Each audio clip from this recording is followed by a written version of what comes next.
bayan.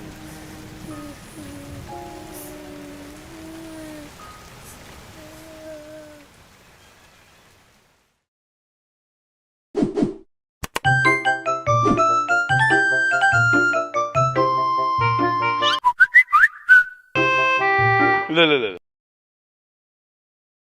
Anjas. Dan komentar terbaik kali ini jatuh kepada Mas User. Mas Bu, ya ada namanya aku dulu. Dia bilang gini, "Bang, kalau zaman sekarang tuh enaknya buka usaha apa ya? Kata orang sih enaknya bisnis es. Bener gak Bang? Soalnya cair terus." Iya benar sih Bang, tapi yang paling enak tuh bisnis nasi goreng. Soalnya gak perlu mencari sesuap nasi. Iya. Sama ini jadi germo. Kenapa gitu? Gak perlu nyari jodoh. Kembali lagi di channel tontonan favorit kalian, Ope. Channelnya orang-orang yang kalau habis mandi handuknya ditaruh di atas kasur. Diomelin emak. Kalian gitu nggak? Kalau gue biasanya gue taruh di atas. Kali ini kalian Emon bakal bawain film asal Pinoy ini guys, Filipina, yang dirilis tahun 7 Agustus kemarin, yang berjudul Lolo and the Kid. Dan film yang lagi tayang di Netflix ini cerita tentang seorang bocil miskin yang mendadak jadi kaya raya setelah diadopsi sama keluarga sultan.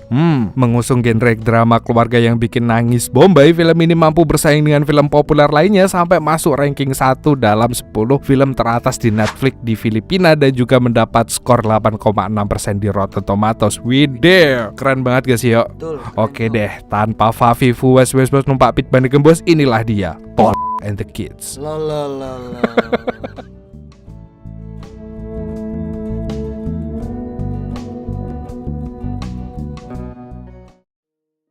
Film dimulai dengan suasana kompleks perumahan Gang Sentiong yang tenang dan damai tanpa ada gangguan dari para tetangga yang lagi ngegosip bareng tukang sayur. Di sana terlihat ada seorang bocil bersama kakeknya lagi makan nasi campur kecap di pinggir jalan. Bocil ini namanya Kid, sedangkan kakeknya sering dipanggil Lolo. Karena nggak punya uang, mereka pun dengan asyik hidup jadi gelandangan dan tidur di satu emperan ke emperan yang lainnya. Ya gak apa-apa sih, yang penting jangan tiduran di emperan Tokopedia ya. Shopee. Suatu hari, sepasang pasutri bernama Alan dan juga Gemma gak sengaja melihat Kid dan Lolo yang lagi tidur cuma beralaskan kardus di depan rumah mereka. Karena merasa kasihan, besok paginya pasutri itu mendatangi mereka buat ngasih makanan gratis yang selama ini belum diberikan oleh pemerintah. Padahal cuma 7.000 loh. Terharu dengan kebaikan si pasutri, Lolo dan Kid pun sangat berterima kasih atas bantuan mereka. Sementara pasutri itu kelihatan menyukai Kid yang ceria dan lucu, kayak Cahyo. Nggak ada semua. Ako po si Gemma. Ito po yung asawa ko si Alan. Inaalala ko lang baka hindi po kayo komportable. Selamat po. Selamat tuh. Setelah saling ngobrol akrab, pasutri itu mengundang Lolo dan juga Kid ke rumah mereka. Ternyata pasutri itu bermaksud mau minta izin buat ngadopsi Kid sebagai anak angkat mereka. Pasutri itu cerita kalau mereka udah divonis gak bisa punya anak lagi. Makanya pas ngelihat anak sebaik dan selucu Emon, mereka pengen banget memberikan kehidupan yang lebih baik buat masa depannya si Kid. Dan juga berjanji akan menyayangi seperti anak kandung mereka sendiri. Mabibigyan namin siya ng magandang buhay. Mami Gemma, Daddy Alan. Meski berat, tapi akhirnya Lolo pun setuju melepaskan Kid buat diadopsi oleh pasutri itu. Apalagi pasutri itu kelihatannya orang baik-baik dan sebagai kakeknya, Lolo juga mau cucunya ini bisa dapetin kehidupan seperti anak-anak normal yang lain, yang punya keluarga utuh dan gak harus hidup susah lagi bersamanya. Dan pas Lolo mau pergi, Kid pun menghampiri Lolo sambil nangis kejer karena gak mau berpisah sama kakeknya ini. Sayangnya Lolo cuma diam dan menyerahkan Kid bersama orang tua angkatnya itu.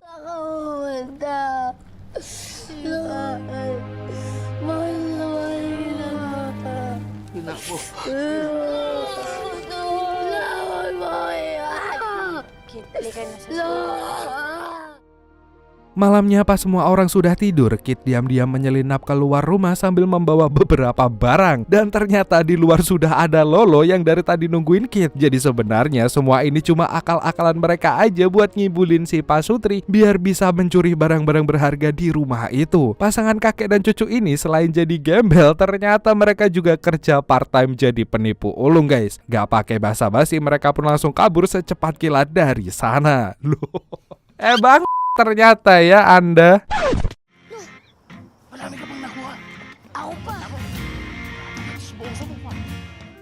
Besoknya Lolo dan Kit pun pergi ke toko jual beli barang bekas. Di sana mereka ketemu sama si pemilik toko yang bernama Taban. Lolo niatnya mau jual barang yang dia ambil di rumah si Pasutri kemarin, namun sayangnya Taban cuma bisa membeli barang itu dengan harga murah karena modelnya udah jadul. Kayak emak-emak lagi nawar di pasar, Lolo pun masih kekeh nego harga yang lebih tinggi buat barang itu. Tapi Taban cuma bisa naikin harganya sedikit kalau Lolo mau jual barangnya itu padanya. Dan karena lagi butuh banget duit, Lolo pun akhirnya terpaksa setuju dengan penawaran si tukang jual beli itu.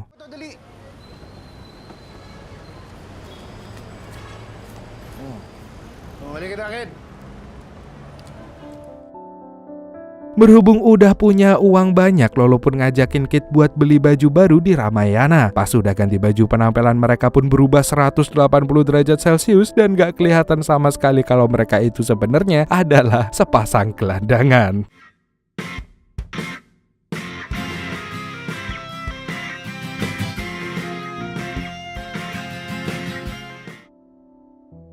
Kayak kakek yang lagi nemenin cucunya main, Lolo pun terus mengikuti Kit yang seneng banget bisa menaiki berbagai wahana permainan di sana.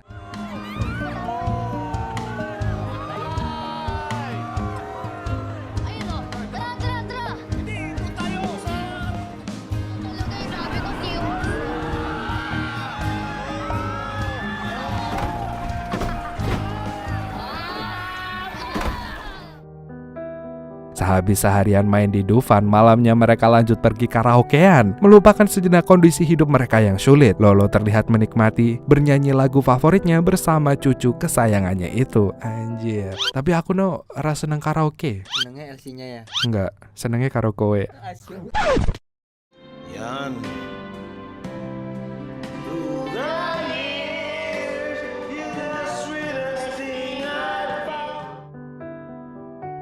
Gak seperti sebelumnya di mana mereka tidur di jalanan yang dingin, kali ini mereka bisa tidur di kasur yang empuk yang hangat di sebuah penginapan murah meriah. Kit pun terlihat nyaman banget berada di sisi Lolo karena kakeknya itu adalah satu-satunya partner hidup yang ia miliki. Begitu juga dengan Lolo yang sangat menyayangi cucunya melebihi apapun di dunia ini.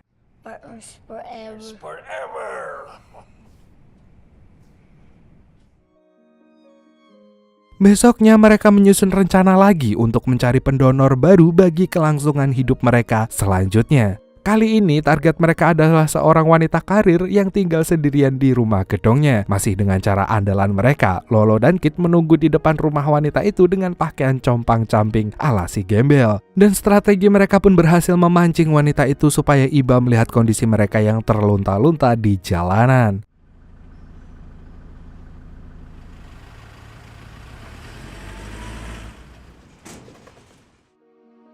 Sesuai dengan prediksi, wanita itu pun langsung mengundang mereka main ke rumahnya. Diketahui wanita itu bernama Sandra, nggak pakai Dewi, karena dia bukan istri koruptor. Sebab saat ini ia betah menjomblo karena belum tertarik buat merit, soalnya masih punya trauma masa lalu sama keluarganya. Selesai cerita soal dirinya, Sandra pun nanya kepada Kit sudah sekolah atau belum. Dengan polosnya Kit bilang dia nggak pernah sekolah karena mereka nggak punya uang sama sekali. Sama seperti si Pasutri waktu itu, Sandra pun langsung berniat buat ngadopsi si Kit. Sandra juga cerita kalau sebenarnya ia diadopsi pas kecil karena ditinggalin sama orang tuanya. Makanya ia bisa memahami bagaimana kondisi Kit yang sedari kecil udah nggak punya orang tua itu. Naging ganito ang buhay ko.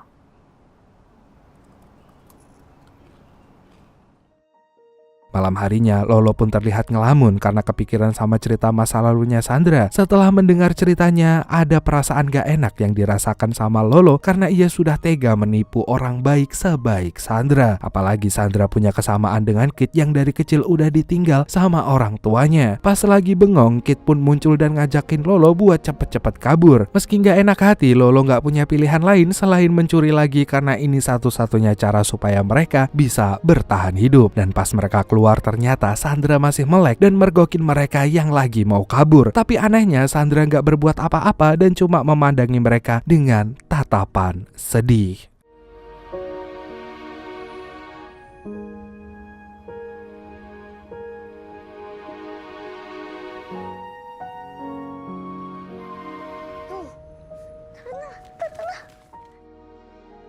Setelah itu mereka pun merayakan keberhasilan mereka dengan karaokean lagi. Lolo yang melampiaskan beban hidupnya pun pulang ke dalam kondisi mabuk. Pas sampai penginapan, Lolo langsung mencurahkan semua keluh kesahnya itu kepada sang cucu. Ia pun bertanya-tanya jika Tuhan itu memang ada, kenapa ia harus hidup nelangsa dan berakhir menyedihkan seperti ini. Padahal ia orang yang pekerja keras dan rajin beribadah.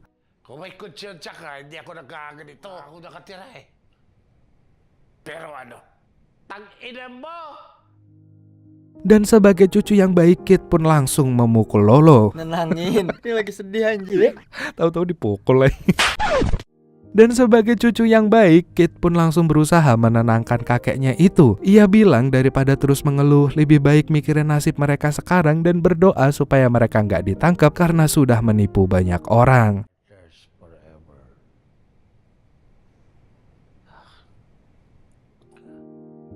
Hari berikutnya pas lagi makan di warteg Mbak Ayu, Kit mupeng melihat anak-anak seumurannya pada bisa pergi ke sekolah. Kit pun nanya kenapa ia nggak bisa sekolah aja, apalagi ia belum bisa membaca di usianya sekarang. Saat itu Lolo cuma bilang kalau belajar itu nggak cuma bisa didapatkan dari sekolah aja, tapi di jalanan ia juga bisa belajar gimana caranya bertahan hidup. Karena hal itu jauh lebih penting untuknya sekarang. Didikannya keras, Pak. Keras bro. Tapi bener sih, bertahan hidup itu nggak diajarin di sekolah. Mamamatay kandila at walang laman ang tiyan mo.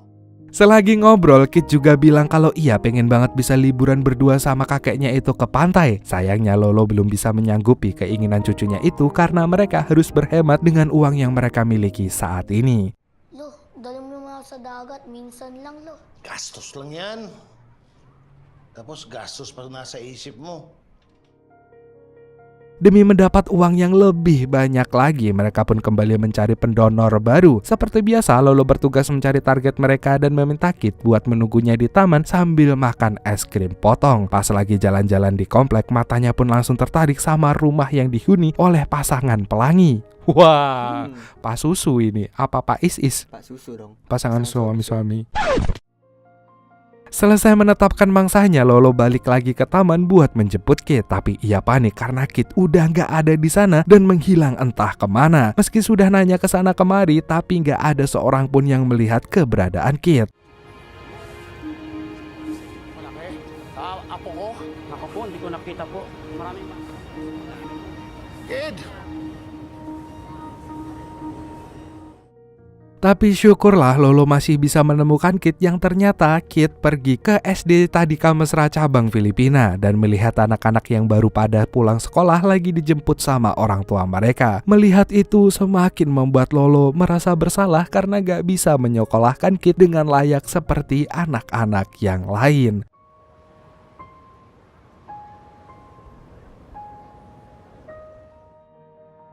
Demi menghibur Kit yang sedih karena nggak bisa sekolah, Lolo pun berniat ngajakin Kit main ke pasar malam. Tapi ia butuh uang dulu supaya bisa pergi ke sana. Alhasil Lolo pun kembali mengunjungi tokonya Taban buat menjual barang curiannya lagi. Sama seperti sebelumnya, barangnya itu cuma bisa dijual dengan harga murah. Dan sebagai gantinya, ia minta ditukar sama kamera jadul yang sudah nggak kepake miliknya Taban. Deal, deal!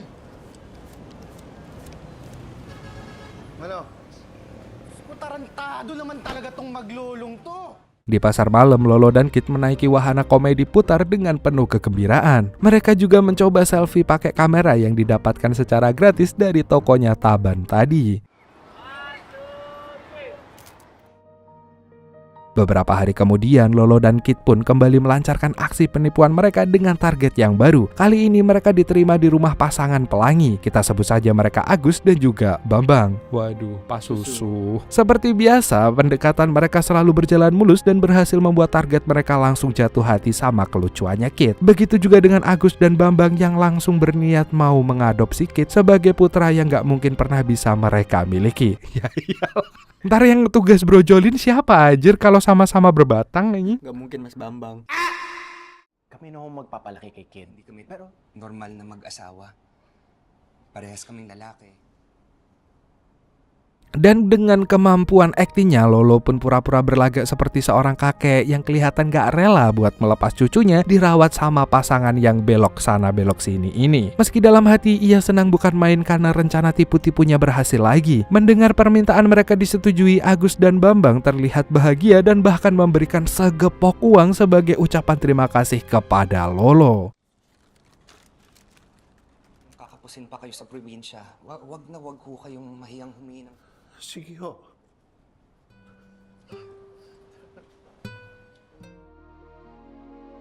Malamnya, setelah berhasil menyusup ke dalam rumah dan mengambil barang-barang berharga milik pasangan pelangi itu, Kit pun langsung bergegas keluar dan memberikan semua barangnya kepada Lolo. Sialnya mereka keburu ketahuan sama Agus dan Bambang pas mau kabur, hingga akhirnya mereka dikejar-kejar sampai jalanan. Naasnya pas Kit nyebrang jalan, ia nggak sengaja ketabrak sama kendaraan yang lagi lewat saat itu. Di situ Lolo pun panik setengah mati saking takutnya kalau nyawa Kit dalam bahaya.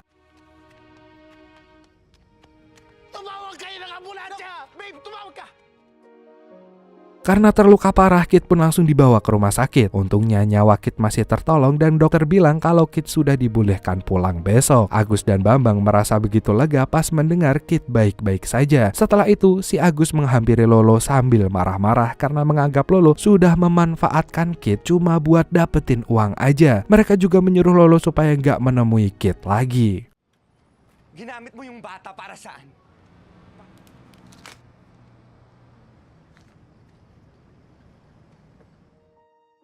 Pas Lolo mau pergi, Kit tiba-tiba muncul dan mengejarnya. Lolo kaget sekaligus khawatir karena cucunya ini kabur padahal masih dalam kondisi terluka seperti itu. Kit bilang kalau ia nggak bisa hidup sendirian tanpa kehadiran kakeknya, dan ia juga percaya kalau kakeknya itu nggak akan pernah pergi meninggalkannya. Lolo pun merasa terharu karena cucunya itu ternyata sangat menyayanginya. Demi menyenangkan cucunya itu, Lolo pun ngajak Kit buat jalan-jalan ke pantai seperti yang diinginkan Kit waktu itu. Mendengar itu, Kit langsung lompat kegirangan saking bahagianya karena ia akhirnya bisa mewujudkan impiannya buat pergi berlibur ke pantai. Seminggu kemudian setelah kondisi Kit pulih kembali, mereka pun pergi berlibur ke pantai bersama. Selama dalam perjalanan, Kit terlihat begitu senang karena ini pertama kalinya mereka bisa liburan keluar selain pergi ke taman hiburan ataupun cuma karaoke doang. Di pantai mereka pun langsung senang-senang bersama seperti sebuah keluarga yang bahagia.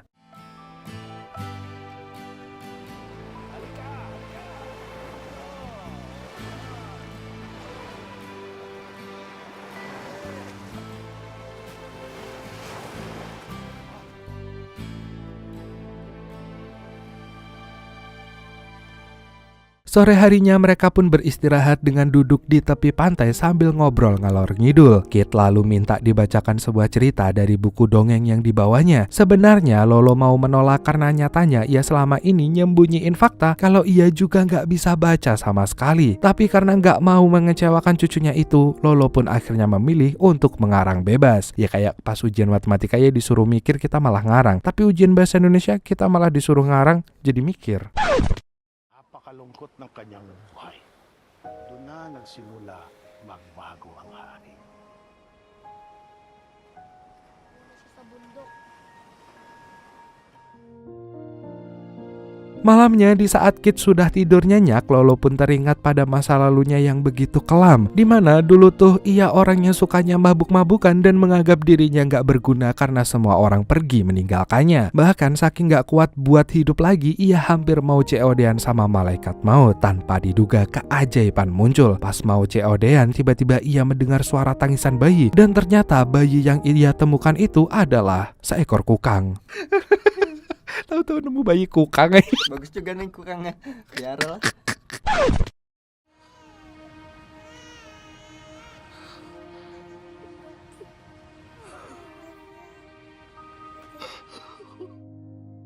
Semenjak bertemu dengan Kit kecil, hidupnya perlahan mulai berubah. Kini ia jadi semangat banget untuk melanjutkan hidupnya lagi demi membesarkan Kit kecil. Dengan penuh kasih sayang, ia merawat dan menjaga Kit seperti cucu kandungnya sendiri.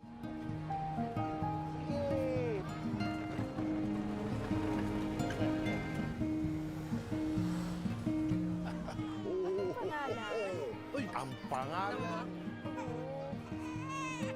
Kamukhang kamukha, no? Dan selesai berlibur, mereka kembali menjalani rutinitas mereka sehari-hari. Apalagi kalau bukan mencari pendonor baru untuk aksi tipu-tipu mereka. Kali ini mereka mengincar lagi seorang pasutri yang gak punya anak. Pasutri ini cerita kalau anak mereka udah tiada karena sakit keras 6 bulan yang lalu. Sejak saat itu mereka kayak kehilangan semua hal yang berharga di dunia ini. Makanya pas ngelihat Kit, mereka merasa seperti punya semangat buat bangkit kembali. Mereka bahkan menganggap Kit sebagai seorang anak yang diberkati Tuhan. Mendengar ucapan pasutri itu, entah kenapa bikin Lolo merasa sangat bersalah karena sudah menghambat masa depan Kit yang seharusnya bisa jadi jauh lebih baik daripada dirinya. Willing rin ho kaming tumulong sa inyo. Bukas ho yung tahanan namin maging sa inyo.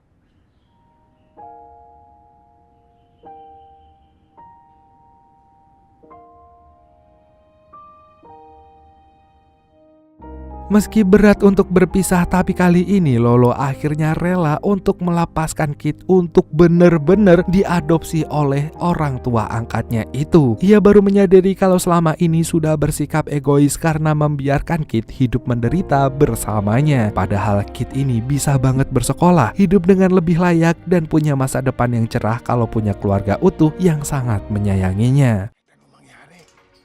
Ayokong matulad ka sa akin. Hello? Kid. Paalam, Kid. Paalam.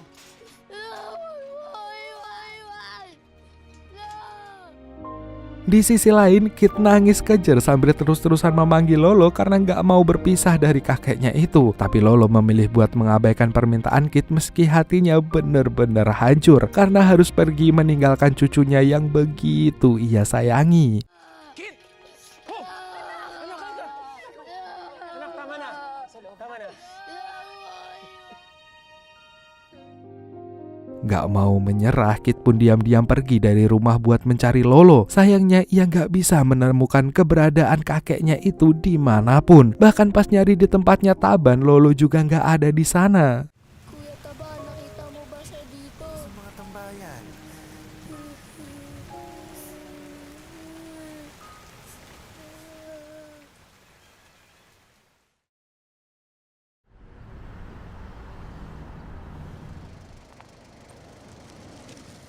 Dan beberapa tahun kemudian, kini Kit sudah menjadi pemuda yang tampan dan hidup bahagia bersama keluarga barunya yang kaya raya dan serba kecukupan. Kini dia sudah berubah 180 derajat Celcius menjadi anak sultan dan sudah gak jadi gelandangan seperti dulu. Dan pas lagi sarapan bersama keluarganya yang kaya, tiba-tiba Kit mendapat telepon dari rumah sakit. Sa ospital daw po.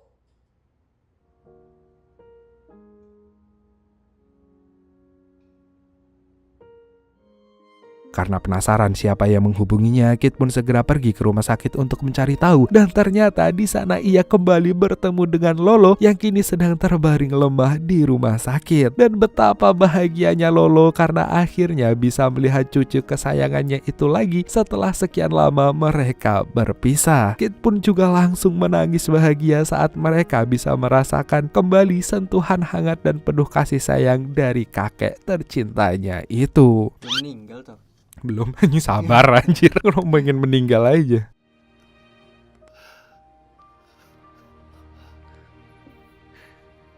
Pasyal tayo.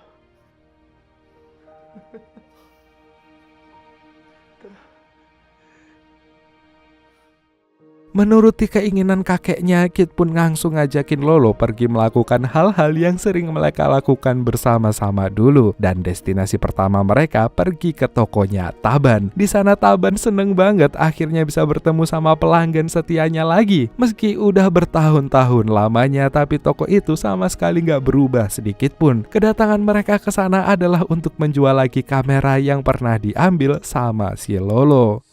In good condition pa. Naku, ayaw ni Lolo, Taba. Sige na nga. Ako na magbabayad. May sagot tayo. Thank you, Taba.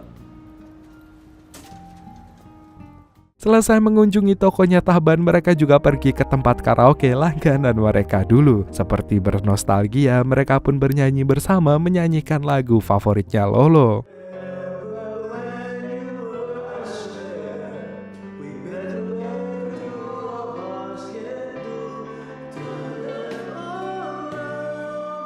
Tapi kebersamaan mereka nggak bisa berlangsung lama karena nggak lama kemudian Lolo pun menghembuskan nafas terakhirnya di pelukan sang cucu kesayangannya itu. Dan kepergian sang kakek pun membuat Kit gak kuasa menahan rasa kehilangan yang begitu menyakitkan.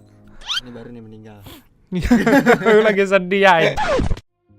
Dan setelah jasad Lolo dibawa pergi untuk dimakamkan, Kit masih terduduk sendirian meratapi kesedihannya setelah kepergian kakek tercintanya itu. Di sana ia menemukan tas milik Lolo yang ternyata di dalamnya ada begitu banyak sekali foto-foto Kit dari saat mereka masih hidup bersama. Bahkan ada juga beberapa foto yang diambil saat Kit sudah tinggal bersama orang tua angkatnya. Dan dari situlah Kit tahu kalau selama ini Lolo selalu berada di dekatnya. For anyone but his spirit, can't imagine of us can do. So you turn my life around of love that I hear with you. Trusted. Meski mereka sudah nggak bisa bersama lagi, tapi Kit akan selalu mengenang kakek tercintanya itu jauh di lubuk hatinya yang paling dalam. Karena ia tahu betapa sang kakek sangat menyayanginya sampai akhir hayatnya. Dan filmnya pun tamat dengan begitu menyesakan. Anjing, filmnya nyesek, cok. Ya tapi ya melihat Kit yang harus kehilangan kakek itu ya gimana ya. Si kakek tuh soalnya udah ada dari Kit kecil gitu. Udah Jadi dia nemuin Kit. iya bayi kukang. Tapi ya percayalah, kesedihan itu perlahan akan digantikan oleh kebahagiaan yang didapat dari kehangatan keluarga barunya sih. Harusnya ya dari kisahnya Lolo dan Kit ini kita tuh bisa memahami kalau keluarga itu nggak cuma diukur dari ikatan darah cuy, tapi juga ikatan hati dan batin yang membuat kita merasa aman dan nyaman saat berada di dekatnya. Nah itu namanya keluarga dan juga rumah. Oke, mungkin sekian dulu dari Emon dan Cahyo. Terima kasih buat kalian. Terima kasih buat kalian yang udah berjuang sampai. Emon undur-undur. See you next time. Dan dadah. Lalu gimana gak jadi ubur-ubur? Ayo ubur-ubur. Pokoknya dadah. We had a good run, don't say we didn't. I was your first love, and you were my first one. Cheers to all the memories, the venom and the remedies, yeah. Promise I won't forget.